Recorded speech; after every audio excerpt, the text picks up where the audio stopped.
కొత్త రాష్ట్రం, కొత్త నంబర్ సిరీస్. ఇది కొద్ది రోజులుగా రవాణా శాఖలో కనిపిస్తున్న హడావిడి.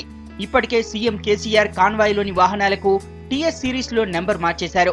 నెంబర్లో మార్పు లేకుండా కేవలం సిరీస్ మార్చితే సరిపోతుందని ప్రాథమికంగా తెలిపిన సమాచారం.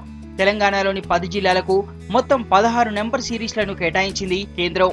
ఇందులో హైదరాబాద్, రంగారెడ్డి జిల్లాల్లోనే దాదాపు 8 నెంబర్ సిరీస్లు కేటాయించినట్టు తెలుస్తోంది. కొత్తగా కొనుగోలు చేసే ఏ వెహికల్ కైనా టీఎస్ సిరీస్ తోనే రిజిస్ట్రేషన్ చేస్తారు. పాత వాహనం కోడ్ మార్చేందుకు ఎటువంటి ఫీజు వసూలు చేయరాదని రవాణా శాఖ భావిస్తోంది. ఈ మేరకు ప్రభుత్వానికి ప్రతిపాదనలు కూడా పంపారు. తెలంగాణ రాష్ట్రంలోని అన్ని వాహనాలకు టీఎస్ కోడ్ తప్పనిసరి చేయాలని డిసైడ్ అయ్యారు. జిల్లా కోడ్ నంబర్ విషయంలో అధికారులు 2 రకాల ప్రపోజల్స్ సిద్ధం చేసినట్టు టాక్.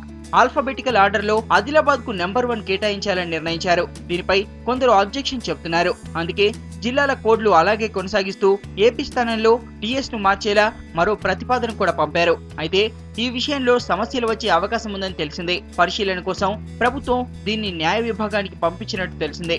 వాహనాలకు కొత్త జిల్లా కోడ్లు ప్రకటించాలంటే కేబినెట్ ఆమోదం అవసరం. అయితే ముఖ్యమంత్రికి ఉన్న ప్రత్యేక అధికారాలతో రవాణా శాఖ అధికారులతో సంప్రదించి జిల్లా కోడ్ ఖరారు చేయవచ్చని అధికారులు చెబుతున్నారు.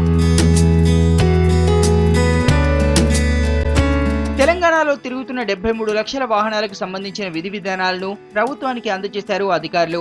ఏపీ పేరుతో రిజిస్ట్రేషన్ చేసుకున్న తెలంగాణ వాహనదారులకు ఉచితంగా నంబర్ సిరీస్ మార్చుకునే అవకాశం ఇస్తారు. సీమాంధ్రకు చెందిన వారి విషయంలో ప్రత్యేకంగా మార్గదర్శకాలు రూపొందించారు. దీనికి సంబంధించిన ఉత్తర్వులు ఇవాళ్లే రావచ్చని రవాణా శాఖ అధికారులు అంచనా వేస్తున్నారు.